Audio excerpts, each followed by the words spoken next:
तो वो काट के बाकी एक को जो है वो रख रहे थे ताकि उससे हेल्दी फ्रूट हासिल हो।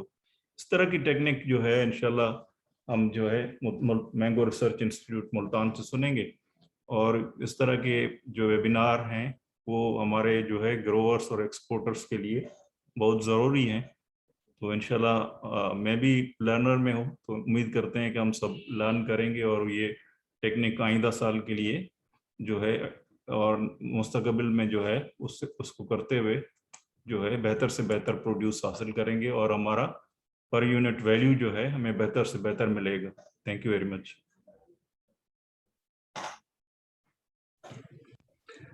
Thank you, sir, for your valuable remarks.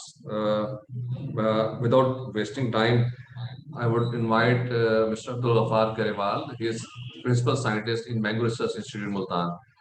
मैं उनका शुक्रगुजार भी हूँ कि उन्होंने टाइम निकाला और खुद प्रेजेंटेशन दे रहे हैं और इनको तमाम ग्रोअर्स को गाइड करेंगे। तो मैं रिक्वेस्ट करूंगा अब्दुल गफ्फार गरेवाल साहब से कि काइंडली प्रेजेंटेशन दें।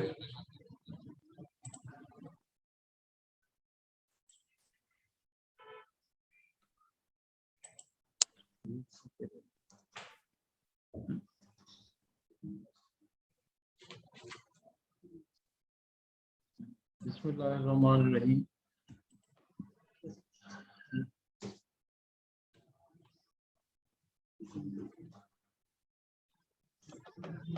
मैं तमाम पार्टिसिपेंट से रिक्वेस्ट करूंगा कि अपने माइक्स ऑफ रखें। आफ्टर द प्रेजेंटेशन जो सर बताएंगे उसके बाद क्वेश्चन आंसर सेशन भी होगा। अगर कोई क्वेश्चंस होंगे तो आप बाद में पूछ लीजिएगा। जी सर।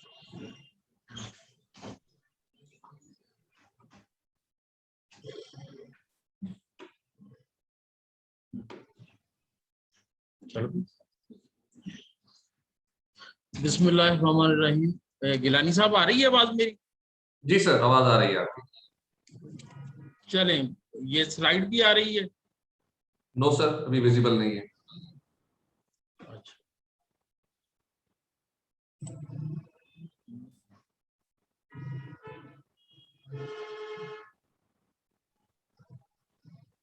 जी अब विजिबल है? जी सर। चलिए, थैंक यू। प्रेजेंटेशन मोड में लगेगा।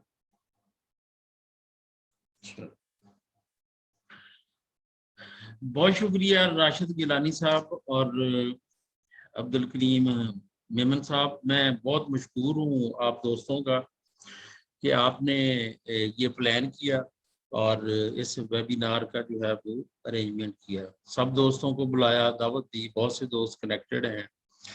ये पिछले दिनों मेरी गिलानी साहब से मुलाकात हुई। मैं क्योंकि बागात में घूमता फिरता रहता हूँ और चीज़ों को देखता हूँ, मैंने खुद ये रियलाइज किया कि इस वक्त हमें अपने ग्रोअर्स के साथ बातचीत की ज़रूरत है। जिस सूरत हाल में है हमारे बागात और हमारे पौधे, तो इसके लिए ये ज़रूरी है कि हम एक दफ़ा ना आपस में चीज़ों को शेयर करें और कुछ क्रिटिकल चीज़ें हैं जिनको देखने और एक दूसरे से ना शेयर करने की ज़रूरत है। इस वक्त हमें क्या करना चाहिए और ये हमारे पौधे जो हैं वो किस सूरत हाल में हैं। तो दो चीज़ें बड़ी बड़ी अहम हैं जिनको देखने की ज़रूरत है और जो इस वेबिनार की वजह बनी है। एक ये कि हम देखें कि इस वक्त हमारे जो पौधे हैं वो किस सूरत हाल में। मुख्तलिफ किस्म की सूरत हाल है मुख्तलिफ बागात में। एक ही वैरायटी में मुख्तलिफ सिचुएशंस हैं। एक ही खेत के अंदर जो है वो मुख्तलिफ सिचुएशंस हैं। तो अब इन पौधों की हैंडलिंग अब कैसे करनी है इनसे फल लेने के लिए, ये चीज़ें काफ़ी मुख्तलिफ भी हैं और इनको जानने और समझने की भी ज़रूरत है ताकि हम इनसे जो बेहतर फ्लावरिंग है, जो बेहतर फल है, हम उस तक जो है वो पहुंच सकें। तो जाहिर है कि ये आप दोस्त इन चीज़ों को जानते हैं, बेसिक्स हैं ये, कि आम में जो एक साल का फल है वो दूसरे साल की फसल को कुछ ना कुछ इफेक्ट करता है। कभी ज्यादा इफेक्ट करता है, कभी कम इफेक्ट करता है, लेकिन इसके असरात जरूर होते हैं और मोस्टली इसके असरात नेगेटिव ही होते हैं। उनसे हमने बचना कैसे है, वो क्या क्या हो सकते हैं, उसके लिए ये भी जरूरी है हम देखें कि पिछले साल हमारी फसल की क्या सूरत हाल थी। तो इसमें 4 चीजें बड़ी बड़ी क्रिटिकल है। एक कि पिछले साल तमाम वैरायटीज में हमारी ना माशाल्लाह बम्पर क्रॉप थी, हमारी फसल बड़ी अच्छी थी। और इसमें सिवाय एक वैरायटी जो रटोल लेट, जिसको रटोल 12 नंबर भी कहते हैं, उसके अलावा बाकी जितनी भी किस्में हैं वो बहुत ही अच्छी क्रॉप थी। उन पे 2-3 किस्में तो ऐसी थी जिनमें चौसा समर बेश्त, जो हमारे बड़े इलाके पे काश्त है, चौसा समर बेश्त और सिंदड़ी, इनके ऊपर तो फल माशाल्लाह बहुत ज्यादा था। बल्कि कुछ दोस्त तो ये भी कहते थे कि इस दफा इन वैरायटियों ने खुदकुशी की हुई है और इनके ऊपर बहुत ज्यादा फल है। तो दूसरा है, ये डिसाइडेड है, सबके इल्म में है कि तमाम वैरायटीज तमाम इलाकों में बहुत अच्छी क्रॉप, बहुत अच्छे फल के अंदर थी और प्रोडक्शन बहुत अच्छी। अच्छा, जब भी पौधों के ऊपर बूर और फल ज्यादा होता है तो फिर फल की बर्दाश्त तक पौधों के ऊपर कोई नई शाखें नहीं निकलती, और ये निकली भी नहीं है। पिछले साल ना बहुत कम निकली है, सिर्फ उन पौधों पे देखी कि जिनके ऊपर फल नहीं था या कोई इक्का दुक्का पौधे जिनके ऊपर फल कम था, तो वहां पे नजर आई। अच्छा, फिर जब भी ज्यादा होती है फसल, पौधों के ऊपर फल ज्यादा होता है, तो आमतौर पे हार्वेस्टिंग लंबी हो जाती है। लेकिन इस दफा अल्लाह का शुक्र है कि मौसम की तब्दीलियों से जो फल के पकने और उतरने का टाइम है वो बड़ा बड़ा जल्दी वो अचीव हो गया। और तमाम किस्में जो है हमने ऑलमोस्ट सही टाइम पे हमने ना हार्वेस्ट कर ली, सिवाय अजीम चौसा के जो लोगों ने बहुत देर तक रखा और फिर उसके साथ कुछ मसले मसाइल भी हुए। तो ये जो टाइमली फ्रूट हार्वेस्ट है, मैं जो 3 बेसिक चीजें हमेशा अपने दोस्तों से, भाइयों से जो शेयर करता रहता हूँ कि पौधे से फल लेने के लिए 3 अगर आप काम कर लें तो आपका पौधा जो है अगले साल अच्छा फल दे देता है। उनमें पहली यही है कि टाइम से फल तोड़ लें पौधे से। दूसरी ये है कि आप फल तोड़ने के फौरन बाद उसको फर्टिलाइजर दें, और तीसरी सर्दियों में उसका पानी बंद कर दें। अगर ये 3 काम कर लें तो आपको एक अच्छी क्रॉप जो है वो अपने बागात से मिल जाती है।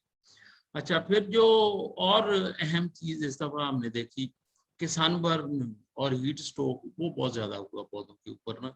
इसका अपना ये जो चारों मैंने जिनका एस्पेक्ट्स का जिक्र किया, बम्पर क्रॉप, ग्रोथ का ना होना, टाइमली हार्वेस्ट होना और सनबर्न, ये चारों एस्पेक्ट और पहलू ऐसे हैं जो अगले साल की क्रॉप को सिग्निफिकेंटली इफेक्ट करते हैं।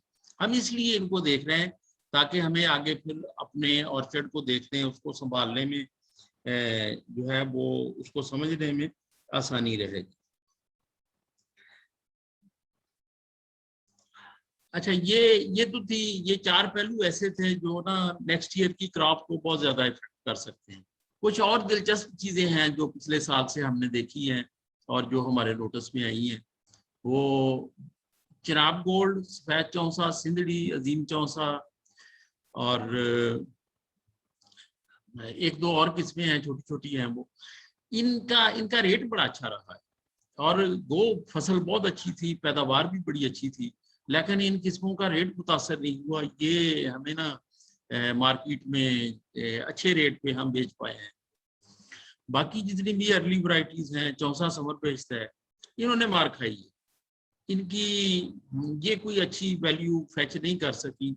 कुछ लोगों ने अर्ली इन द सीजन या लेट सीजन में कोई थोड़ा बहुत अच्छे रेट पे बेच लिया होगा, लेकिन जो क्रॉप का मेजर शेयर है वो या तो कम रेट पे फरोख्त हुआ है या एवरेज रेट पे फरोख्त हुआ है। अच्छा, फिर फ्रूट बोरर पिछले कई साल से नुकसान कर रहा था, लेकिन पिछले साल फ्रूट बोरर ने इतना ज्यादा नुकसान नहीं किया। अप्रैल में इसका जो अटैक हुआ वो पिछले साल से कहीं ज्यादा था। इस अप्रैल में जो 21 पे इसका अटैक हुआ है वो पिछले साल के इनिशियल अटैक से कहीं ज्यादा था। लेकिन अब हम कॉन्शियस भी थे, मोहतात भी थे और चीजों को समझते भी थे कि ये कैसे कंट्रोल होगा। तो इसलिए सब दोस्तों ने, सब ग्रोअर ने इसके ऊपर नजर रखी हुई थी और बर वक्त अपनी जो है वो क्रॉप को हैंडल किया और बोरर को कंट्रोल किया। तो इस दफा बोरर को खतर का नुकसान नहीं कर पाया अल्लाह का शुक्र है कि इस दफा हमारी फसल इस जालिम कीड़े से जो है वो महफूज रही है। अच्छा, फिर क्लाइमेट चेंज के कुछ सीरियस इफेक्ट्स जो हैं वो देखे हैं, जिनमें सनबर्न बड़ा सीरियस रहा इस दफा, और इस गर्मी की वजह से जो सफेद चौंसा और अजीम चौंसा है, इसमें वीवी पैरी की शिकायत काफी देखी गई। ये वो शिकायत होती है जिसमें गुठली फल के अंदर ही उगना शुरू हो जाती है और फल वो खाने के काबिल भी नहीं रहता और एक्सपोर्ट के काबिल भी नहीं रहता। तो ये दो किस्में जो है हमारी, ये देर से पकने वाली अक़साम में होता है ये, और हमारी जो सफेद चौंसा और अजीम चौंसा है लेट सीजन दोनों में जो है वो देखा गया है। ये वीवी पैरी की कंप्लेंट काफी ज्यादा थी। अच्छा, फिर ये जो क्लाइमेट चेंज है, इसमें हम ये देख रहे हैं कि लास्ट ईयर फल के ऊपर और पौधों के ऊपर ये मैंगो स्केल का काफी अटैक नजर आया है। अच्छा, इसमें कुछ चीजें बड़ी इंटरेस्टिंग हैं कि ये तमाम वैरायटीज पे एक जैसा नहीं है। एक ही एकड़ में अगर सफेद चौंसा, ब्लैक चौंसा और समर बेस्ड चौंसा सारी किस्में मौजूद हैं, तो इसका अटैक सफेद चौंसे पे ज्यादा है, बाकियों पे कम है। ये इसके फ्रूटिंग सीजन की वजह से नहीं है कि जब चौंसे के ऊपर ये बिल्कुल नहीं था तब सफेद चौंसे के ऊपर इसकी अच्छी खासी पॉपुलेशन थी। वो ये हार्वेस्ट बाद में हुआ है, लेकिन ये समझ आई है कि बदलते हुए मौसम जो है ये कुछ इंसेक्ट्स को इनकरेज कर रहे हैं और कुछ को डिस्करेज कर रहे हैं। तो ये मैंगो स्केल भी आने वाले वक्तों का ये ऐसे समझ आ रही है कि ये एक थ्रेट है जिसके लिए हमें ना मुहतात रहने और इसको आइंदा बगौर देखने की जरूरत है। अच्छा, इस साल ऑनलाइन बिजनेस बहुत से ग्रोअर्स ने किया है। ये बिजनेस है, बिजनेसमैन तो बिजनेस करते ही हैं, लेकिन इस दफा जो बिजनेस है बहुत सारे ग्रोअर ने किया है और लीड ली है। और जो बिजनेसमैन है जो ग्रोअर से खरीद के अपना ऑनलाइन बिजनेस करते थे, उनसे इन्होंने ज्यादा अच्छी शोहरत भी कमाई है और पैसा भी इन्होंने ज्यादा अच्छा कमाया है। तो ये बड़ी एक हौसला अफजा बात है कि हमारा जो ग्रोअर है दिलचस्पी के साथ अब ये मार्केटिंग के इस चैनल में दाखिल हुआ है जो इसको बहुत ज्यादा सूट करता है। और इस ऑनलाइन बिजनेस के बाद मैंने देखा है कि ग्रोअर्स पहले ये पूछते थे कि जी हमें पैदावार बढ़ाने के कोई गुर बताएं, अब इनका सवाल तब्दील हो गया। अब कहते हैं कि जी हमें आप कोई ऐसी चीजें बताएं जिसमें आम की क्वालिटी बहुत अच्छी, आम पकने पे इसका रंग अच्छा हो, इसके ऊपर ये सारा एक जैसा पीला हो जाए और ये पकने के बाद जल्दी खराब ना हो, ये डंडी से इसकी जो स्टेम एंड राट है वो इसको ना लगे। बल्कि कुछ तो यहाँ तक कंसर्न है कि उनकी फ्रिज में भी हमारा आम खराब नहीं होना चाहिए, क्योंकि अब अगर वो आम ठीक रहेगा तो इनको और ऑर्डर मिलेंगे। देखें, ये वो चीज है कि अब अगर ग्रोअर मेहनत करता है तो इसका सिला भी इसी को मिलता है। तो ये वो काम है जिसमें इंशाल्लाह ऑनलाइन बिजनेस में ग्रोअर जो है वो आगे जाएंगे और इसकी वजह से ये अपने बागात के ऊपर ज्यादा तवज्जो देंगे और जो ग्रोअर डिमांड कर रहा है उसको उसी किस्म का आम जो है इंशाल्लाह ये प्रोवाइड करने में कामयाब होंगे।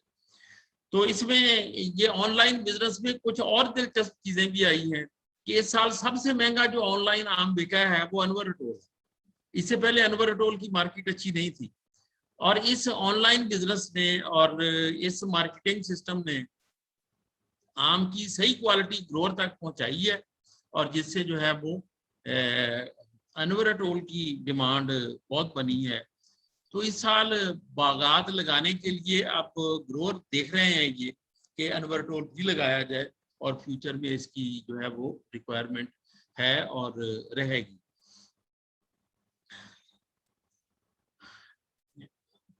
अच्छा, ये जो हमने 4-5 पहलू पहले डिस्कस किए हैं पिछले साल की क्रॉप के, तो ये हमारे लिए कोई नई सिचुएशन नहीं है। ये डेफिनेटली जो 21 की अच्छी क्रॉप है और जिस किस्म का पौधों के ऊपर फल था, जो सारी सूरत हाल और क्लाइमेट चेंज और जो मुख्तलिफ फैक्टर्स मैंने पहले गिनवाए हैं 4-5, उनका अपना एक इम्पैक्ट आएगा। लेकिन ये सिचुएशन हमारे लिए कोई नई नहीं है। आपको याद होगा कि 2019 में भी ऐसे ही हमारी अच्छी क्रॉप थी और उसने 2020 में अपना असर छोड़ा। अब 21 में अच्छी क्रॉप है और 21 में उसने जो अच्छी फसल है, क्या ये 22 की क्रॉप पे अपना असर छोड़ेगी या इस असर से हम बच सकते हैं? बेसिकली यही इसी टाइम पे हमने अपनी कुछ एफर्ट्स करनी है, कोशिश करनी है कि जो इसके मनफी असरात हैं वो नेक्स्ट ईयर क्रॉप के ऊपर कम से कम आए। अच्छा, बाकी सारी चीजें 2019 और 2021 की ऑलमोस्ट सिमिलर हैं।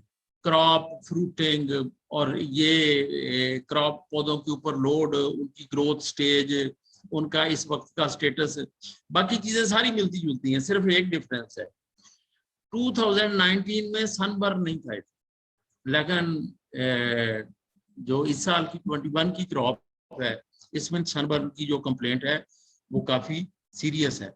और सनबर्न जो है ये क्रॉप को मुतासर भी करता है और इसके कुछ अच्छे पहलू भी हैं नेक्स्ट ईयर की क्रॉप पे, जो हम आगे चल के देखेंगे कि ये कैसे पैदा होता है।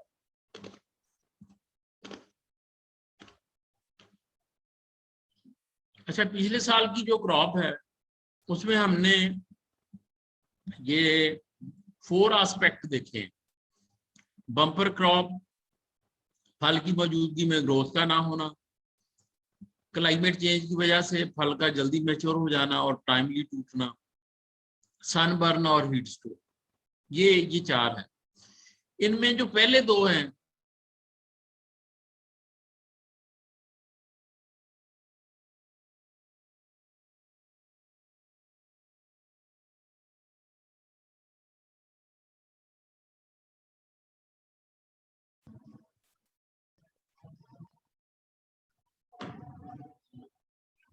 जल्दी मैच्योर हुई और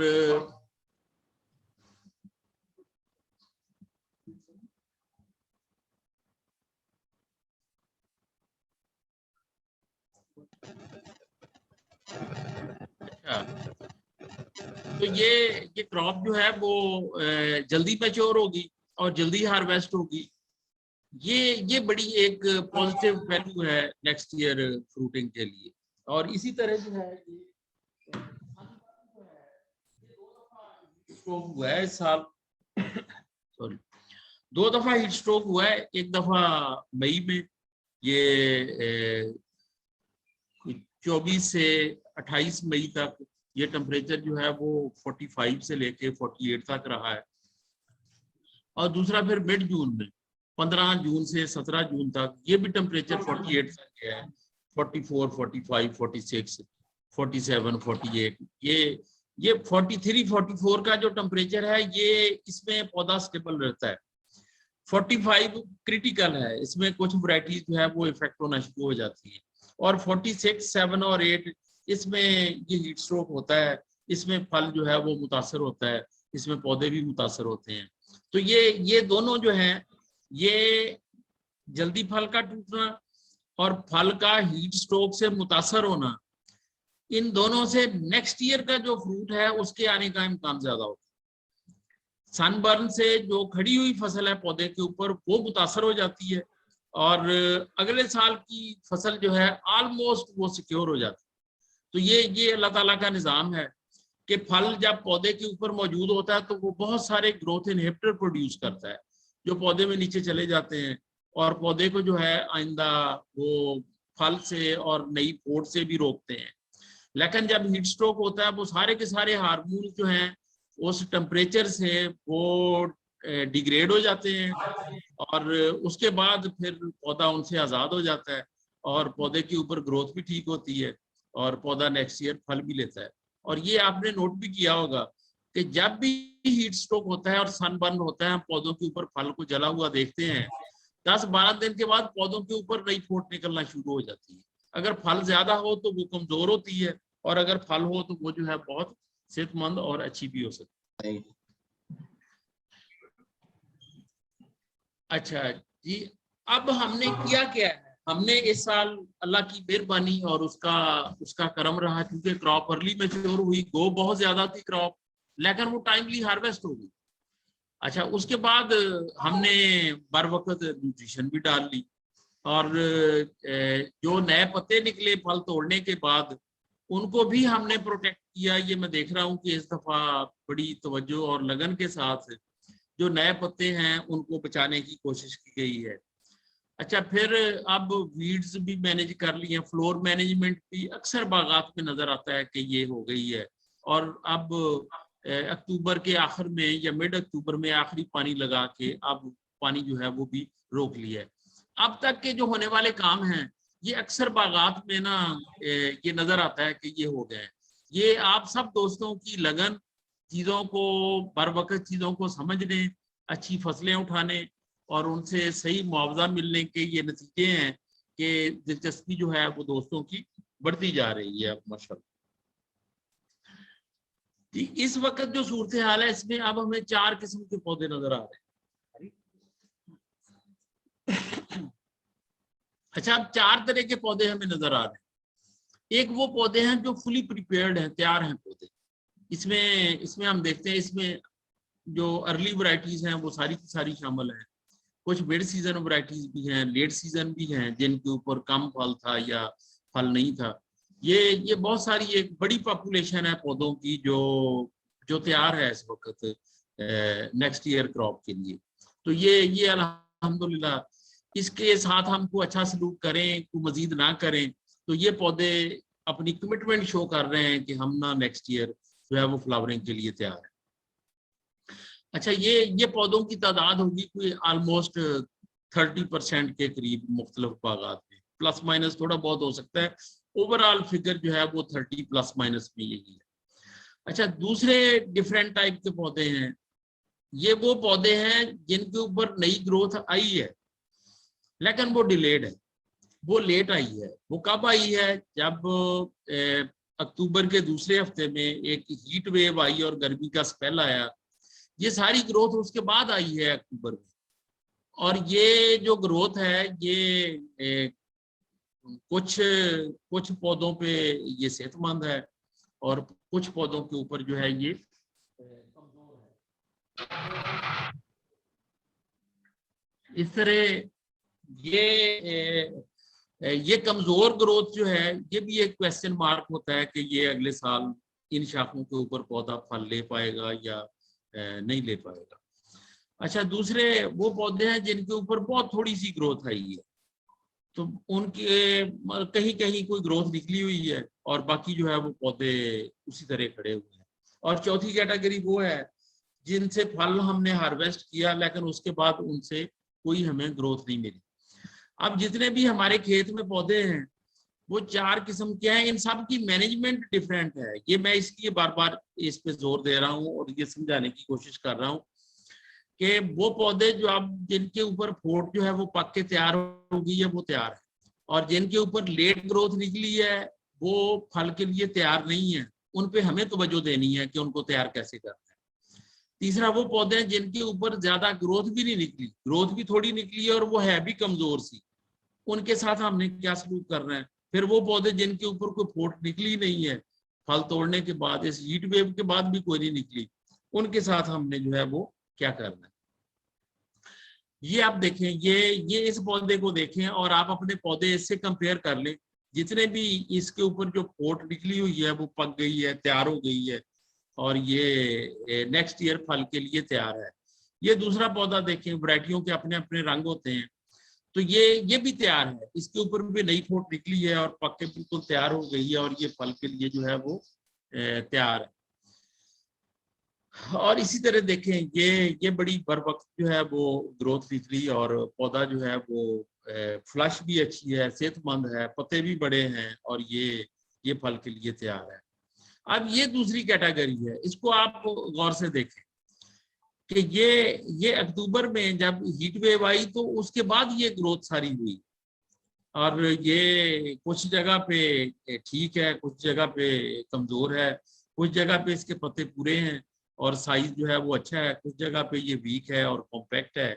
सन साइड इसकी ठीक है मोस्टली, और जो दूसरी साइड है उधर इसके जो कमजोर पहलू हैं वो ज्यादा है।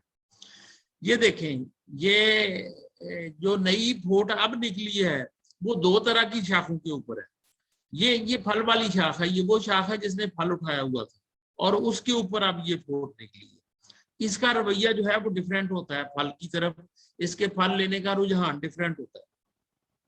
और दूसरी ये देखें, ये फोट के ऊपर फोट निकली हुई है। ये आप अपने पौधों में ये चीजें देख सकते हैं, इससे आपको असेसमेंट हो जाएगी कि पौधे का हमारे बाग में जो पौधे हैं मुख्तलिफ वैरायटीज के, उनका रुझान क्या है। ये देखेंगे फोट के ऊपर फोट निकली हुई है, तो ये हमेशा ये अक्टूबर में भी निकल आए, अक्टूबर के बाद भी बाज़ औक़ात निकल आए तो वो भी फल ले लेती है। जो ग्रोथ के ऊपर ग्रोथ होती है वो कोई चैलेंज नहीं होता। असल चैलेंज जो है ये है जो नई जो फल वाली शाख के ऊपर पहली दफा फोट निकली है, ये बड़ा चैलेंज। ये देखें, ये एक ही पौधे के ऊपर फलदार और गैर फलदार कुछ शाखें नहीं निकल रही हैं, कुछ एक्सटेंड हो रही हैं। ये भी ऐसे पौधे बहुत सारे नजर आते हैं आपको। इस पौधे को गौर से देखें, बहुत से पौधे आप इस तरह के देखेंगे अपने बागात में कि पहले ग्रोथ हुई है, ये नहीं हुई, कुछ टहनों पे पहले हो गई है, कुछ में बाद में निकलनी शुरू हो गई है, कहीं पे फ्लश पक के तैयार हो गया और वो खामोश है, कहीं पे उसके ऊपर नई फ्लश भी निकल आई है। तो ये सिचुएशन आपको बागात में नजर आती है। अच्छा, इसको आप देखें कि ये जो ग्रोथ निकली हुई है, ये दूर से नजर आ रहा है कि इसकी हेल्थ ठीक है, इसके पत्तों का साइज भी पूरा है, ये फल ले लेती है, ये बगावत नहीं करती, और ये नेक्स्ट ईयर फल में अपना हिस्सा जरूर डालती है। ये देखें, ये बेसिकली सिजड़ी का पौधा है, इसमें आप देखें ये ग्रोथ के ऊपर ग्रोथ निकली हुई है, और ये ठंडे मौसम में निकली है जिसकी वजह से ये ग्रोथ कमजोर है। और ये जो पौधे हैं ना, इनको स्पेशल तवज्जो की जरूरत होती है, अदरवाइज ये ना फल नहीं लेते। तो ये आप अपने बागात में ये जितनी भी मुख्तलिफ कैटेगरीज हैं इनको आप पहचाने। ये आप देखें, इस पौधे के कहीं कहीं कुछ शाख निकली है, बाकी जो है वो सारा पौधा खामोश खड़ा रहा है, इसके ऊपर कोई नई फोट नहीं निकली। इस तरह के भी बहुत सारे पौधे जो हैं वो आप देखते हैं। ये कुछ पौधे ऐसे होते हैं जिनके ऊपर ग्रोथ निकली नहीं है, वो सफेद चौंसा में भी हैं, वो समर बेस्ट में भी हैं, वो तमाम अकसाम में ये पौधे जो हैं वो नजर आते हैं। अच्छा, अब हमें क्या करना है? हम यहाँ पे क्या करेंगे कि हम वो पौधे जो फिलहाल जिनका फल देने का मूड नहीं है, हम उनको कैसे मोटिवेट कर सकते हैं कि वो फल की तरफ आए। कुछ चीजें तो ऐसी हैं जो हमें तमाम पौधों के ऊपर जिनको देखना है। नंबर एक तो हमने पानी को रोकना है, और पानी हमने नहीं देना। और पानी जब कोरे के कोई ऐसे कोई मसाइल आने का खतरा होगा दिसंबर जनवरी में, फिर एक हल्की आपाशी करेंगे, अदरवाइज पानी की अब जरूरत नहीं है पौधों। दूसरा, अगर पौधे के पत्तों पे कोई इंसेक्ट, आजकल वैसे कहीं कहीं कोई एक्टिविटीज हैं, कोई लूपर लगे हुए हैं और सेमी लूपर, वो पत्तों को डैमेज कर रहे हैं, पत्ते को मुतासर नहीं होने देना। जिस शाख के पत्ते मुतासर हो जाते हैं वो फल की तरफ तवज्जो ही नहीं देती। फल उठाना तो एक तरफ, वो फल की तरफ तवज्जो देती नहीं। और जो तीसरी अहम चीज है, ये है हमारा टारगेट कि वो प्लांट जिनके ऊपर देर से ग्रोथ निकली है, या जिनके ऊपर ग्रोथ कमजोर है, या वो पौधे जिनके ऊपर ग्रोथ निकली नहीं है, उनसे फल लेने की अब क्या तरकीब है। क्योंकि ये वो पौधे हैं जो बगावत करते हैं, आप ये कह लें कि जो फल की तरफ कम राग़िब होते हैं। तो इनके लिए हमारा जो मैनेजमेंट प्लान है वो एक मौजूद है, जिसमें बहुत सारे पौधे जो हैं वो मोटिवेट हो जाते हैं फ्लावरिंग की तरफ और फल की तरफ। तो ये इसमें एक एसओपी है और एक कोई स्पेशल किस्म की एनपीके फर्टिलाइजर्स मार्केट में अवेलेबल हैं। एसओपी 2% और एनपीके ये भी 2%। अगर इनमें से किसी एक प्रोडक्ट की हम फोलियर एप्लीकेशन कर दें तो इसका बड़ा इम्पैक्ट है, और इसमें बहुत सारी जो शाखें हैं वो फल की तरफ राग़िब हो जाती हैं, जो अदरवाइज इस एप्लीकेशन के बगैर जो फूल लेने के लिए तैयार नहीं होती। तो ये अब ध्यान में रखें कि हमारे इस साल के जो नेगेटिव फैक्टर हैं उनका जो हल है, अगर किसी हद तक इन पौधों को फूलों और फल की तरफ राग़िब कर सकता है तो वो एसओपी और कुछ स्पेशल एनपीके फर्टिलाइजर्स हैं जिनकी फोलियर एप्लीकेशन से ये जो पौधे हैं ये फल के लिए तैयार हो सकते हैं। अच्छा, आप इस पौधे को देखें, ये बिल्कुल एक कॉम्पैक्ट प्लांट है, बंद प्लांट है, और इसके अंदर जाहिर है इसके अंदर इंसेक्ट्स भी होंगे, इसके अंदर डिजीजेस भी होंगी, और इन पौधों से हम अच्छी क्वालिटी का फल सोच भी नहीं सकते, यकीन करें ये मुमकिन नहीं है। इन पे कीड़े का अटैक हो जाए वो नहीं कंट्रोल होता, बीमारी का अटैक हो जाए वो नहीं कंट्रोल होती, और फल की क्वालिटी भी कभी अच्छी नहीं होती। जहाँ जहरें स्प्रे होती रहे वहाँ फल की अच्छी क्वालिटी का तस्वर भी नामुनासिब है। अब ये देखें, ये सिंदड़ी के पौधे हैं, तो ये कादमे को बहुत बड़े नहीं है, कोई ये बड़ी जिसामत नहीं है पौधों की, मेरे ख्याल ये हार्डली 20-22 फुट के करीब होंगे, और ये देखें अंदर से कितने सूखे हुए, और ये अंदर कोई बीमारी नहीं है। ऊपर से जितना पौधा कॉम्पैक्ट होता जाता है तो नीचे वाली शाखें जो हैं वो सूखना शुरू कर देती हैं, और फिर ये खुश्क शाखें ये बीमारियों की अमाजगाह होती है। तो पौधे के ऊपर ये शाखें इसलिए सूख रही हैं कि इनको रोशनी नहीं मिल रही। पौधे की वो तमाम शाखें, ये बात जो है ये बड़ी समझने वाली और ज़हन में बिठाने वाली है कि पौधे की वो तमाम शाखें, खा वो टर्मिनल्स हों, खा वो बारीक शाखें हों, खा वो मोटी टहनियाँ हों, खा वो मोटे टहने हों, जहां जहां रोशनी पड़ती है वहां सोख नहीं बनती। जहां जहां रोशनी पड़ेगी पौधे में वहां सोख नहीं बनेगी, और जहां रोशनी पहुंचेगी वहां पे बूर निकलेगा। वो टहना हो सकता है, वो टहनियाँ हो सकती हैं, वो तना हो सकता है, वो पौधे का कोई भी टर्मिनल हो सकती है जो फल निकालने की सलाहियत रखती है। सिर्फ शर्त एक है कि उस तक मुनासिब रोशनी पहुंचनी चाहिए। अब ये आप इससे असेसमेंट करें कि बाग की काट छांट क्यों जरूरी है। बाग की काट छांट में जहां हम खुश्क लकड़ियां काटते हैं, जहां हम वो नीचे से पौधे को थोड़ा ऊंचा कर देते हैं कि जमीन के साथ ना लगे, जहां हम थोड़ी बहुत विंडो बना देते हैं, वहां हम इस चीज को इंश्योर करते हैं कि हर टहने के ऊपर क्या कोई ऐसी शाख तो नहीं है जिसने रोशनी का रास्ता रोका हुआ है, रोशनी अंदर नहीं आ सकती। तो उनको हमें हटा के पौधे के अंदर रोशनी को लाना जरूरी है। रोशनी आएगी तो फिर पौधा अंदर से भी फल देगा और बाहर से भी, और ये खुश्क शाखें जो हैं ये भी नहीं बनेगी। ये बेसिकली प्रूनिंग ना होना और रोशनी का नीचे शाखों तक ना पहुंचना, ये बेसिकली उसका रिजल्ट और उसका अंजाम।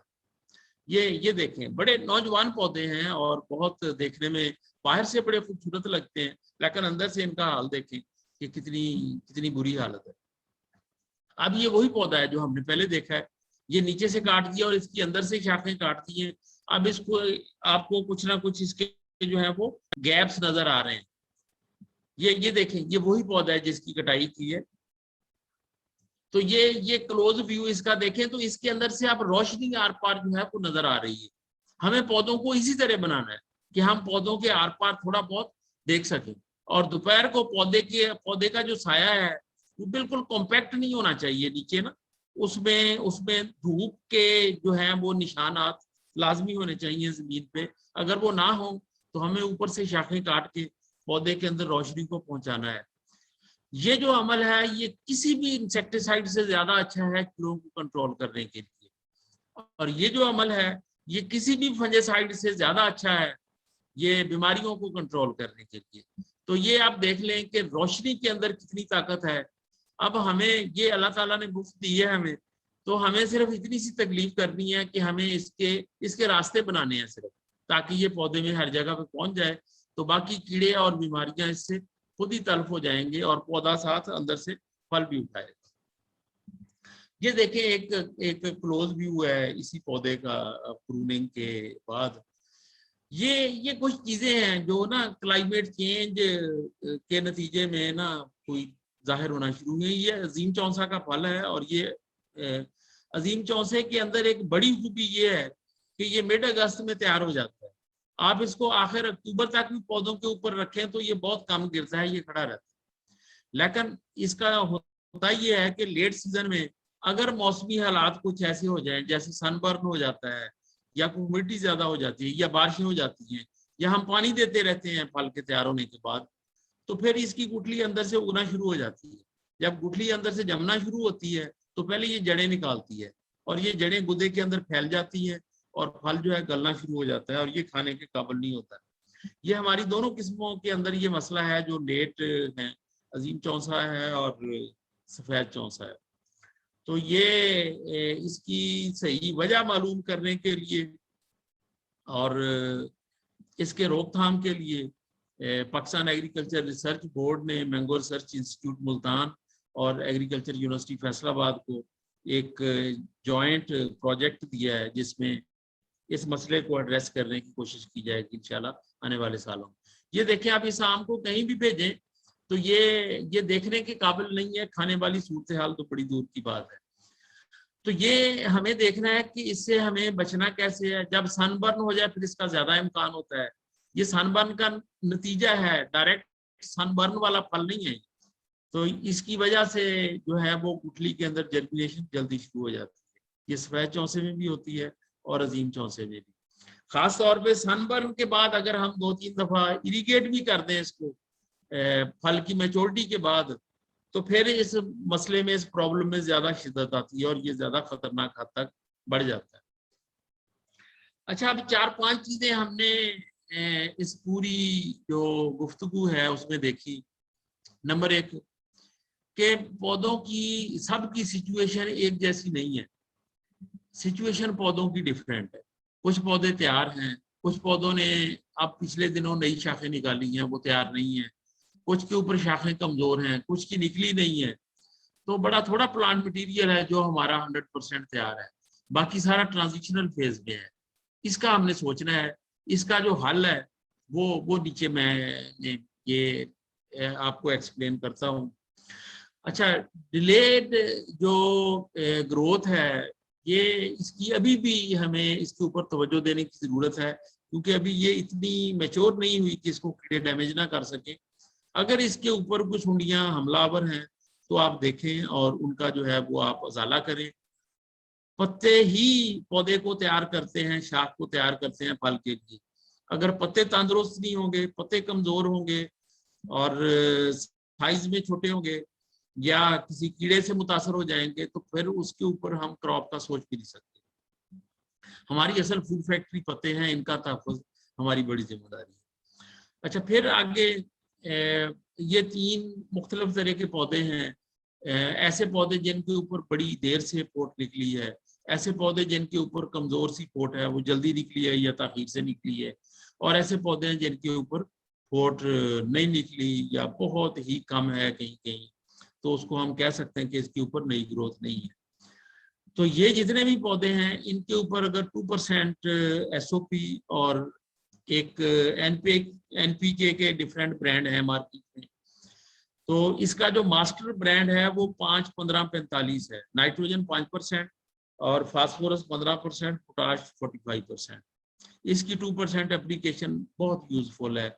ये NPK वैसे SOP से ज्यादा सुपीरियर है, लेकिन ये उसकी निस्बत SOP कॉस्ट इफेक्टिव है, वो इस लिहाज से वो ज्यादा सूट करता है। डोज दोनों की 2% की है। इसमें ये जो 5-15-45 है, ये क्रिटिकल फिगर नहीं है। इसमें सिर्फ हमें यही सोचना है और देखना है और इंश्योर करना है कि 5% नाइट्रोजन है इसके अंदर, अगर ये 4% हो जाए, 3% हो जाए या 6-7 हो जाए तो इससे कोई फर्क नहीं पड़ता, लेकिन होनी लो चाहिए। इसी तरह फास्फोरस 12-13 हो जाए, 10% हो जाए, 15-20 हो जाए, तो वो भी ठीक है, कोई हर्ज नहीं है उसका।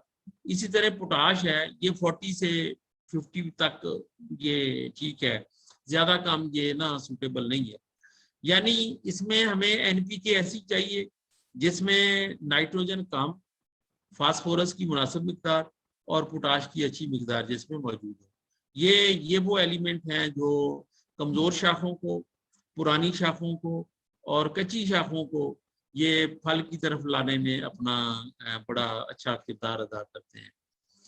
और फिर जो प्लांट क्लीनिंग है उसको इंश्योर करें। प्लांट क्लीनिंग बेसिकली ये वही अमल है जिसमें हम खुश्क शाखें काटते हैं, जिसमें बीमार शाखें काटते हैं, जिसमें हम रोशनी की अंदर तक तरसील को मुमकिन बनाते हैं, उसके अंदर ऊपर से शाखें, जिंदा शाखों को काट के रोशनी के रास्ते बनाते हैं, जमीन से लगी हुई शाखों को काटते हैं।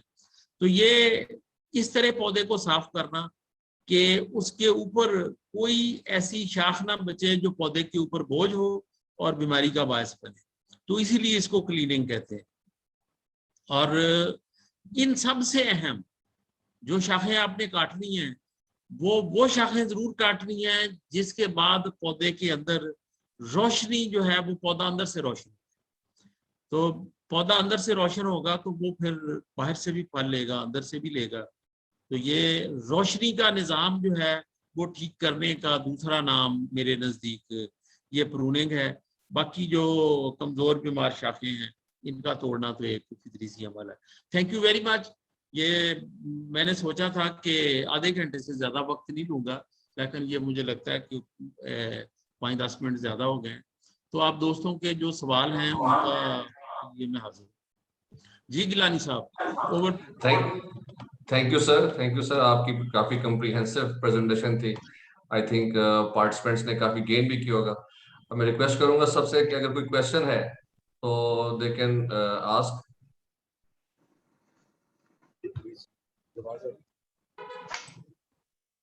अस्सलाम वालेकुम रहमतुल्लाह। मौज़म अरबाब आपके साथ।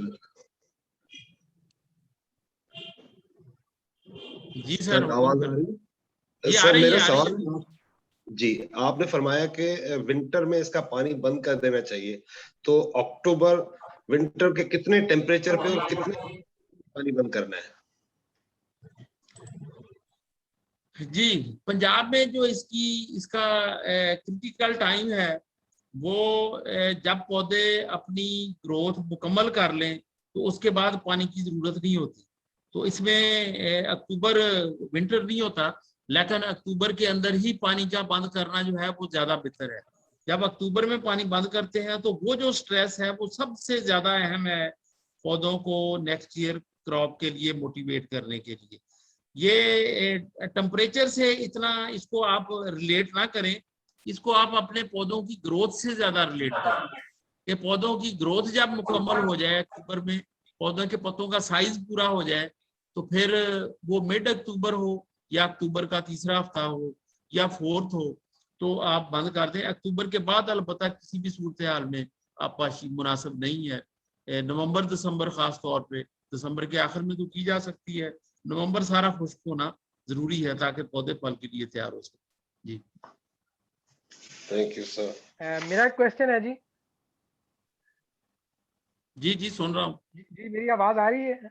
डॉक्टर जी आ रही बोल रहा हूँ जी। क्वेश्चन ये है कि ये जो एनपीके का फोलियर एप्लीकेशन कह रहे हैं, इसका टाइम कब से कब तक है? यानी अगर किसी ने अक्टूबर के पहले हफ्ते में कर दिया हो तो वो भी इफेक्टिव होगा या अब रिपीट करना पड़ेगा? जी डॉक्टर साहब बहुत शुक्रिया। डॉक्टर साहब का सवाल ये है कि एनपीके इफेक्टिव है, लेकिन अगर किसी ने अक्टूबर के शुरू में ही कर दिया है तो क्या उसको अब दोबारा रिपीट करने की जरूरत है या नहीं है? डॉक्टर साहब अब ये आपके देखने की चीज है। अगर तो कुछ नई शाखें एनपीके की एप्लीकेशन के बाद निकली हैं और उनके ऊपर एप्लीकेशन नहीं हो सकी, वो वहां तक वो बाद में बरामद हुई है पौधे से, तो फिर वो उसी सूरत में फल की तरफ मोटिवेट होगी अगर आप एप्लीकेशन करेंगे। तो अगर आप एनपीके का किसी दोस्त ने पहले स्प्रे कर लिया है और उसके बाद नई शाखें बहुत सारी निकली हैं, वो बेहतर ये है कि वो फिर दूसरा सोर्स इस्तेमाल करे, वो पोटाश की एप्लीकेशन कर ले एसओपी की 2% के हिसाब से, तो वो भी इंशाल्लाह इक्वली इफेक्टिव होगी। अच्छा, मेरा एक दूसरा सवाल ये भी है कि इस तमाम मैनेजमेंट में फार्म यार्ड मैन्योर का कोई जिक्र नहीं है जो कि हमारे बुजुर्ग रेगुलरली दिया करते थे, तो अब उसका क्या रोल है या बिल्कुल नहीं है? नहीं डॉक्टर साहब, ये क्योंकि फार्म यार्ड मैन्योर की अवेलेबिलिटी अब हर ग्रोअर उस तक नहीं पहुंच पा रहा, और जिनके पास कुछ जानवर हैं या जिन इलाकों में अवेलेबल है, ये तो बड़ी बड़ी ब्लेसिंग है।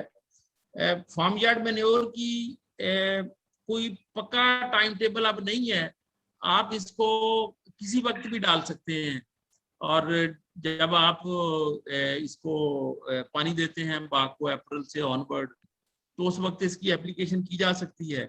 इसका तरीकाकार जो है वो यही है कि आप इसको फर्मेंटर में डाल के इरिगेशन वाटर के साथ इसको फ्लड कर दें। ये सबसे अच्छा और सबसे कॉम्पिटेंट इसकी अप्रोच है, जो पौधों के लिए सबसे अच्छा है, और जमीन की निचली तहों तक इसका ऑर्गेनिक मैटर, इसके जो एलिमेंट्स हैं सारे, इसकी जो खुराक है फार्म यार्ड मैन्योर की, जो ऑर्गेनिक मैटर है इसके अंदर, वो निचली तहों तक चला जाता है। ये ज्यादा इफेक्टिव है और ज्यादा अच्छा है। लेकिन अगर आपने वो इन बल्क डालनी हो तो आप ये जो वक्त है ये आप डालें और इसकी एप्लीकेशन करें। पानी अब बंद है और आप एप्लीकेशन करके इसको बखेर के पौधे के नीचे मुकम्मल करें, और जब पहला पानी लगेगा दिसंबर के आखिर में या जनवरी में कोरे के लिए, तो उस वक्त फिर इसकी जो है वो एक्टिविटी स्टार्ट हो जाएगी। तो इसकी अगर आपने पौधों के नीचे डालनी है तो उसका टाइम यही है। अब आप डालें इसको, पानी के बाद इसको बखेर लें, इसको फैलाएं, और जब इसको पानी लगेगा इसकी एक्टिविटी स्टार्ट हो जाएगी। इसका डॉक्टर साहब यही है कि इसको तकरीबन 2 से 2.5 महीने चाहिए इसको डिकम्पोज होने और अवेलेबल होने में। तो आमतौर पे ये जो डोरमेंट सीजन है पौधे का, इसमें ये फिर डिकम्पोज होके अवेलेबल हो जाती है, और स्प्रिंग में और स्प्रिंग के बाद जब पौधे को खुराक की जरूरत होती है तो फार्म यार्ड मैन्योर से खुराक जो है वो अवेलेबल होती है। जी मेरा ख्याल वो मुमकिन जो आपका क्वेश्चन था वो एड्रेस हो गया। जी बिल्कुल हो गया। मेरा एक सवाल है। Thank you very much. जी सर। जी डॉक्टर साहब मेरा एक सवाल है। जी मैं लाइन पे आपको। जी जी मैं सुन रहा हूँ। जी इफ्तिखार शाह बोल रहा हूँ। जी जी शाह साहब। मैं अभी पिछले दिनों मैंने देखा ग्रुप में कि कुछ भाइयों ने पोटेशियम नाइट्रेट का स्प्रे किया हुआ था, तो is it too early for potassium nitrate कि इसको पौधे को एक्टिवेट कर रहे थे? नहीं सर, अगर किसी ने पोटेशियम नाइट्रेट का स्प्रे किया है तो वो इसका मुनासिब टाइम नहीं है। Potassium nitrate basically growth stimulant है और ये ग्रोथ को स्टिमुलेट करता है, तो इसका जो टाइम है वो फूल निकलने से थोड़ा पहले है, ये इसका टाइम नहीं है। मुझे याद है कि अर्ली 2000 में 2-3 साल पोटेशियम नाइट्रेट का बड़ा फ्रीक्वेंट यूज रहा, इस फिलॉसफी के साथ कि ये बड इंडक्शन को प्रमोट करता है और सितंबर अक्टूबर इसका सही टाइम है।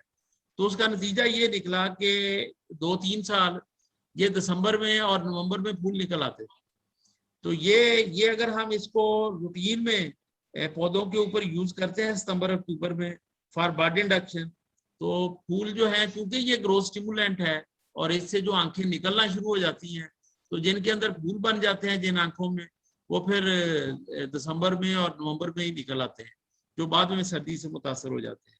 तो इसलिए सर अगर किसी ने किया है तो ये गैर मुनासिब है, ये कोई अच्छा अमल नहीं है, इसको अडॉप्ट करने और अपनाने की हरगिज़ जरूरत नहीं। Thank you sir. जी अब्दुल गफ्फार साहब मैं सवाल कर सकता हूँ? जाहिद अजीज बोल रहा हूँ रहीम यार खान से। जी जी सर, क्यों नहीं। अच्छा सर, सबसे पहले तो thank you very much, very nice presentation, very nice talk, informative और एलेबोरेटिव किस्म की थी। मेरा सजेशन यही है कि अभी ऑर्गेनिक मैटर की बात हुई है, इंस्टेड ऑफ एडिंग हम इसको फ्रेश ऐड करें। ये ऑलरेडी गली सड़ी को महीना 1.5 महीना ऑलरेडी गली सड़ी खाद वो ऐड करेंगे तो उसकी एक तो CN रेशो कम होगी, तो वो जमीन से जो जरासीम उसको गालने साड़ने में हेल्प करते हैं वो जमीन से खुराक इस्तेमाल नहीं करेंगे। दो वो बाद में मिल जाती है लेकिन फॉर द टाइम बीइंग वो जमीन में वो डेफिशिएंट हो जाती है क्योंकि वो फिक्स हो जाती है जम्स में। तो अगर हम उसको गली सड़ी डाल दें जमीन में तो वो ये जो अमल है फिक्सेशन वाला या डिले अवेलेबिलिटी वाला, ये थोड़ा सा चेक हो जाएगा। ये मेरी सजेशन थी, अगर आप इससे मुत्तफिक हों तो। जी जी बिल्कुल बिल्कुल, यकीनन ये सर मुझे इससे पूरा पूरा इत्तेफाक है। और आम में जब हम कहते हैं गोबर की खाद डालें तो इसका मतलब यही होता है गली सड़ी गोबर की खाद। कच्ची खाद तो डालने की ना कोई एडवाइस करता है ना इसकी गुंजाइश है। और बागात में जहां जहां कच्ची खाद 1-2 साल डालते हैं हम, तो उससे बड़े नेगेटिव किस्म के असरात आते हैं। दो बड़े जो नेगेटिव इसके सामने आते हैं, एक कच्ची खाद डालने से बाग में भूसाड़ी का अटैक ज्यादा होता है। दूसरा, कच्ची खाद डालने से अक्सर बागात में दीमक का हमला बहुत ज्यादा होता है। तो कच्ची खाद तो बिल्कुल नहीं डालनी चाहिए। हाँ, अलबत्ता जो गली हुई खाद है वो आप वो डालना अच्छा अमल है, और इससे जमीन की सेहत जो है वो बेहतर होती है। कुछ दोस्तों ने हैंड रेज की हैं। सबसे पहले अहमद वजीर गुल साहब, उनके कोई क्वेश्चन है? जी आवाज आ रही है आपसे।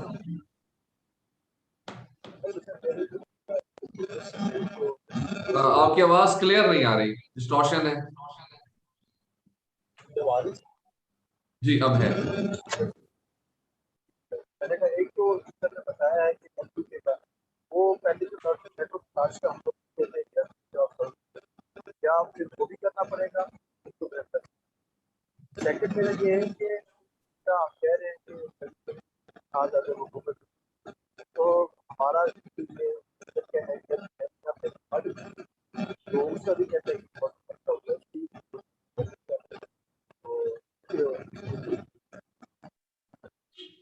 सर आपकी आवाज नहीं आ रही, it's not clear. I think connectivity का इशू है। आवाज आ रही है सर मेरी? जी अब आ रही है। जी सर, मैंने कहा दो ही क्वेश्चन थे। एक तो था कि वो जो एनपीके का सर ने बताया है, नाइट्रो पोटाश हम यूज करते थे जब उनको मतलब के जनवरी फरवरी में जाके, क्या वो इससे कोई रिलेटेड है? मतलब वो दोबारा करनी पड़ेगी या इसी टाइम पे कर लें तो वो ज्यादा बेटर है? क्योंकि पहले नाइट्रो पोटाश का जब वो इससे अपना डोमेसी को ब्रेक करना होता था तो तब हम लोग करते थे ना वहां पे जाके। नंबर 1। नंबर 2 ये कि अगर ये जो हम गोबर गली सड़ी की बात करते हैं सर, तो इसका यहाँ क्योंकि हमारा शुगर केन एरिया है तो यहाँ पे मड का बहुत जिक्र किया जाता है, मड डालते भी हैं कुछ लोग। तो क्या मड भी उतनी इफेक्टिव है जितनी के मतलब कि वो गोबर है गली सड़ी? सर इस पे जरा रोशनी डालेंगे। Thank you very much. जी बहुत शुक्रिया। अच्छा, ये जो नाइट्रो पोटाश की आप बात कर रहे हैं, बेसिकली नाइट्रो पोटाश और कलमी छोरा जिसका पहले जिक्र हो चुका है, इनकी कंपोजिशन एक जैसी है। ये ग्रोथ स्टिमुलेंट है। ये इनकी एप्लीकेशन का टाइम ही नहीं है।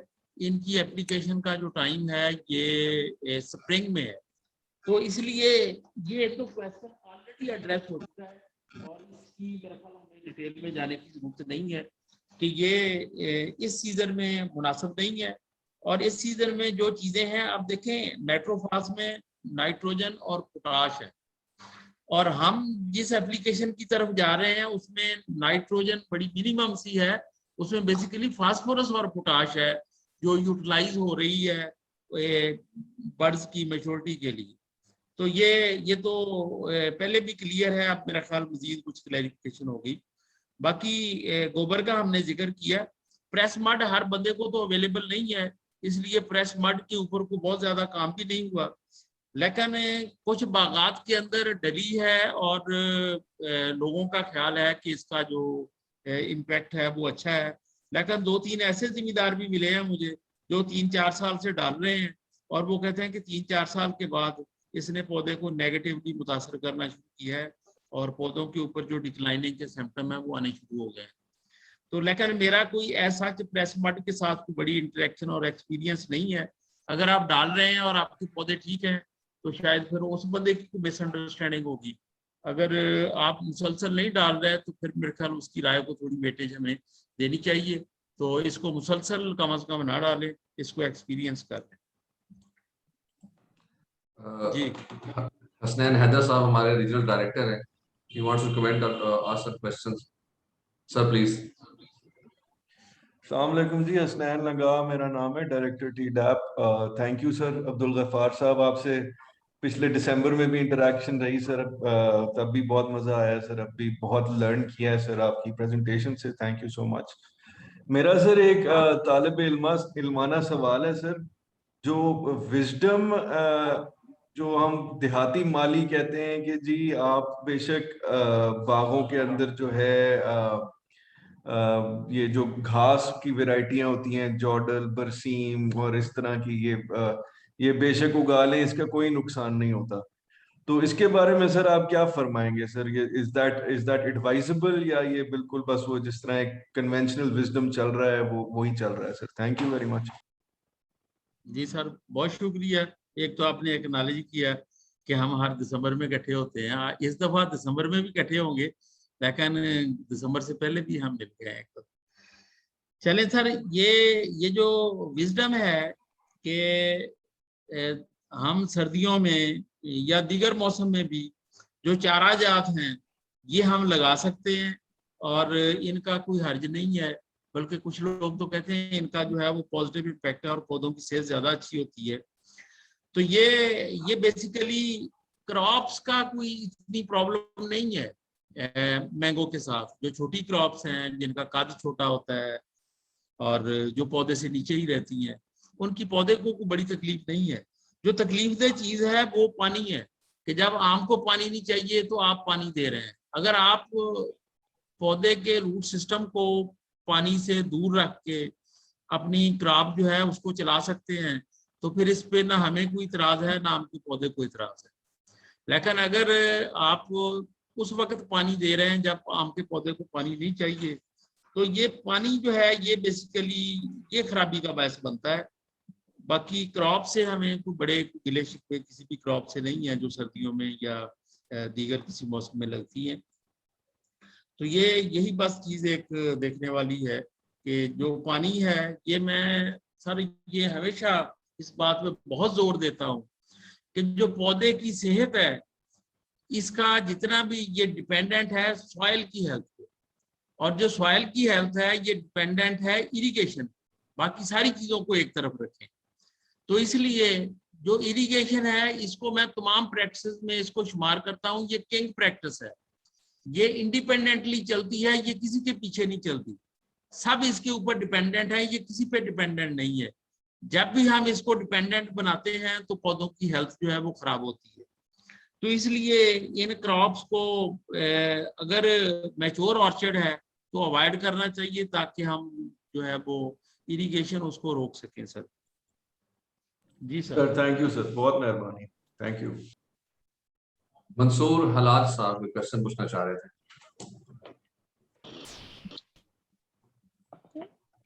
जी सर, बहुत शुक्रिया, थैंक यू सर, आपकी बड़ी अच्छी प्रेजेंटेशन थी। मेरा क्वेश्चन सर है आपसे कि ये जो फ्लोर मैनेजमेंट आपने ग्रास वगैरह या वीड्स वगैरह की मैनेजमेंट है, तो इसमें क्या कुछ लोग ये ग्लाइफोसेट पैराकॉट वगैरह कर लेते हैं? कुछ टेक्नोलॉजीज न्यू भी मैंने सुना है कि उसमें वो स्लैशर वगैरह चला के उसके बाद उसको जो है वो 15% यूरिया और कुछ जो है मोलेसिस का महलूल बना के स्प्रे करते हैं, तो वो ऑर्गेनिक मैटर बन जाता है। तो इसकी जरा थोड़ी सी रहनुमाई करते हैं। ये सर इसमें थोड़ा सा बेसिक्स को समझने की जरूरत है। बेसिकली ऑर्चर्ड फ्लोर मैनेजमेंट का मतलब है कि हम वीड्स को कंट्रोल में रखें और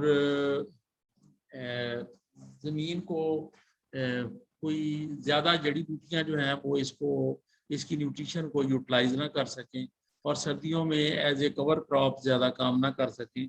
बेसिकली यही फ्लोर मैनेजमेंट होती है कि गर्मियों में फ्लोर को कवर्ड होना चाहिए, ऑर्चर्ड के फ्लोर को। वो कवर मल्च से भी हो सकता है और वो कवर जो है ग्रीन मल्च से भी या छोटी मोटी जड़ी बूटियों से भी हो सकता है। और सर्दियों में इसको क्लीन होना चाहिए, सॉइल को एक्सपोज्ड होना चाहिए टू सन। तो ये आप इसको जड़ी बूटियों को खत्म करके भी अचीव कर सकते हैं या मल्च को हटा के भी इसको अचीव कर सकते हैं। पौधों के नीचे से ना हटे, लेकिन वो साइडों से जहाँ धूप पड़ती है तो वो जगह जो है वो ज्यादा हीट को एब्जॉर्ब करती है जहाँ रोशनी पड़ती है। तो ये वीडेसाइड का जो यूज है इसमें ये हमने देखा है कि जो खास तौर पे घास है या बड़े कद वाली जड़ी बूटियां हैं, इनके ऊपर जब हम सिस्टमिक वीडेसाइड करते हैं, ग्लाइफोसाइड वगैरह, एक तो वैसे भी ये अब बैन है और ऑर्चर्ड्स में तो इसकी बिल्कुल गुंजाइश नहीं है स्प्रे की, लेकिन जब हम करते हैं तो इसकी नेगेटिविटी बड़ी ये आती है कि ये जड़ी बूटियों के ऊपर हम इसको फेंकते हैं और ये उसके नीचे अंदर जड़ों में चली जाती है, और इसकी जड़ों के साथ ही आम की जड़ें भी लगी होती हैं, तो ये पौधे की जड़ों में भी चली जाती है। और जब हम इसको स्प्रे करते हैं जड़ी बूटियों में को कंट्रोल करने के लिए, उसके बाद हम देखते हैं कि तकरीबन 1.5-2 माह पौधा जो है वो स्ट्रेस में रहता है। अगर फल के टाइम पे हम इसको स्प्रे करें तो उसका ये भी नतीजा निकलता है कि हम देखते हैं फल का साइज छोटा हो जाता है और फल गर्मी से भी ज्यादा मुतासर होता है। तो इन चीजों को देखने की जरूरत है। अगर वीडेसाइड इस्तेमाल करना है तो कांटेक्ट करें, तो अदरवाइज अगर हाथ से इनको खींच लें या स्लैशर यूज कर लें वो ज्यादा सुपीरियर है। जो दूसरी सर आपने बात की कि मोलेसेस और बैक्टीरिया को प्रमोट करने के लिए और फिक्स्ड न्यूट्रिशन को अवेलेबल करने के लिए जो मोलेसेस का स्प्रे करते हैं फ्लोर पे, वो भी फ्लोर मैनेजमेंट का पार्ट है।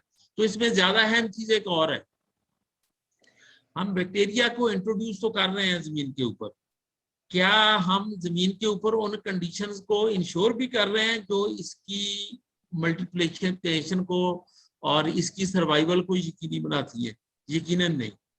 जमीन अगर आप फ्लडिंग करते हैं तो उसके अंदर बैक्टीरिया बहुत ज्यादा प्रमोट नहीं हो सकते। ये बैक्टीरिया की पॉपुलेशन को प्रमोट करने के लिए ये जरूरी है कि हवा जो है ये जमीन के अंदर हमेशा रहे। जब हम फ्लडिंग करते हैं तो एक दफा जो एयर है वो बहुत कम हो जाती है, इससे बैक्टीरिया और फंजाई जो है वो मर जाते हैं आमतौर पे। तो अगर हम थोड़े बहुत डाल भी देंगे, जब हमने मारने वाला काम नहीं छोड़ना, तो फिर वो उसको डालने का भी बैक्टीरिया को खास फायदा नहीं है। हाँ, अगर बैक्टीरिया के कल्चर को इंट्रोड्यूस किया जाए और इसके बाद इसको प्रोटेक्ट करने की पूरी पॉलिसी डिजाइन की जाए पौधे के अंदर, तो फिर ये चीजें बहुत जबरदस्त। Thank you. बहुत शुक्रिया सर, थैंक यू। आखिरी 3 क्वेश्चंस मेरे ख्याल में करते हैं, उसके बाद वाइंड अप करते हैं। काफी देर से रिक्वेस्ट की हुई है, नाम तो नहीं शो हो रहा, उनका नाम है Vivo Y33S। इनका हैंड काफी देर से रेज्ड है। आई थिंक वो मेरे ख्याल से अदनान हैदर खान लगारी साहब, अगर आपका क्वेश्चन है तो प्लीज।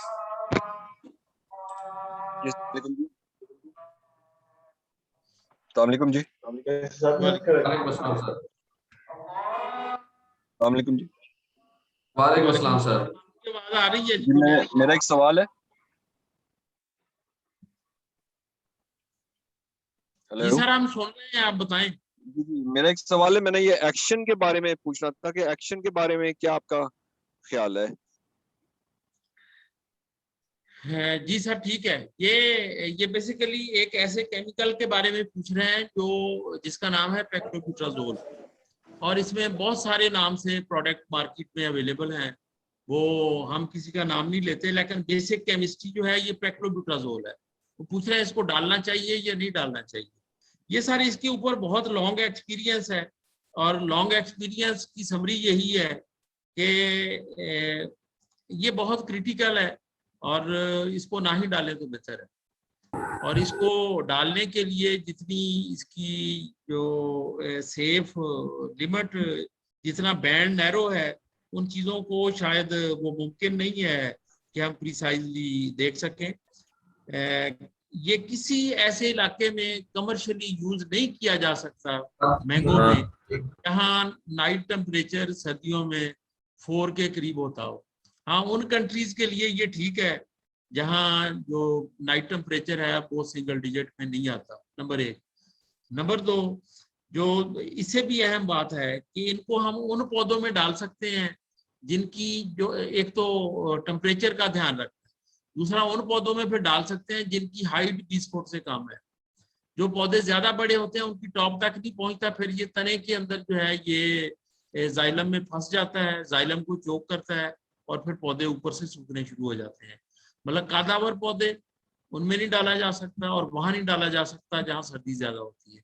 तो इसलिए पंजाब के अंदर इसके नेगेटिव पहलू ज्यादा है, पॉजिटिव ना होने के बराबर है। एडवाइस आपको यही है कि ना डालें।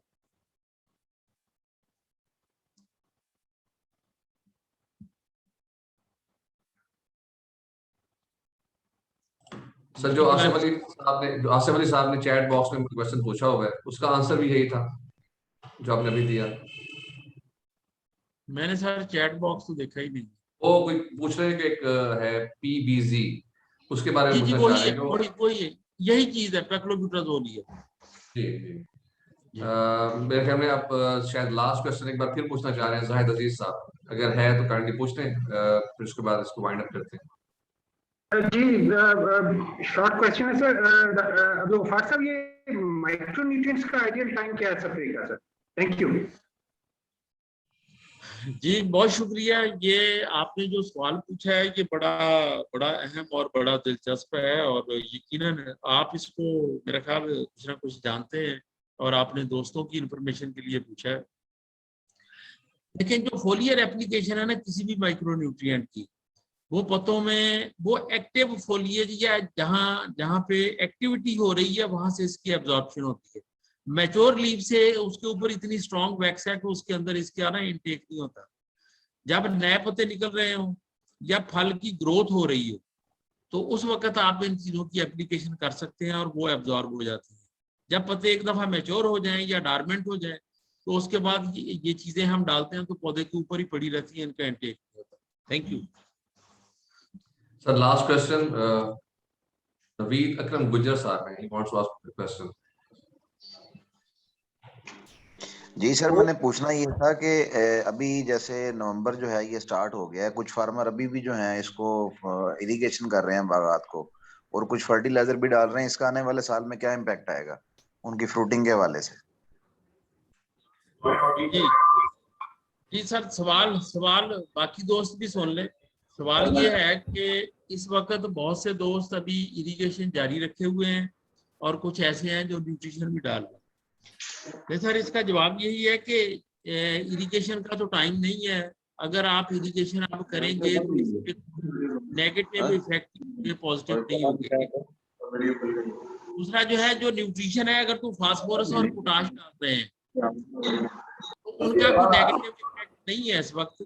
लेकिन अगर किसी ने नाइट्रोजन भी डाली है तो इससे पौधों की जो प्रोडक्शन है वो लिमिटेशन आएगी और पौधे के ऊपर फ्लावरिंग जो है वो कम होगी।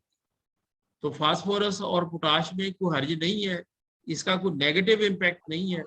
लेकिन बेहतर ये है कि अब डालने की बजाय इसको स्प्रिंग सीजन में डाला जाए।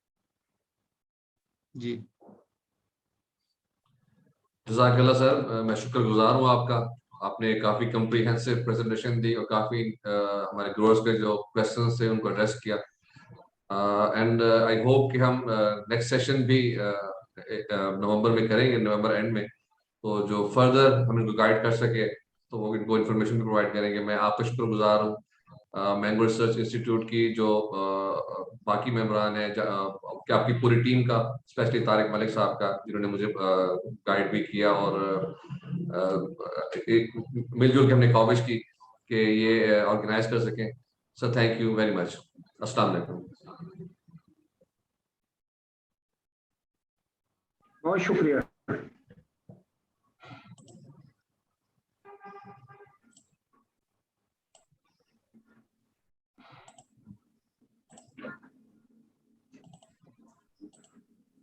हेलो।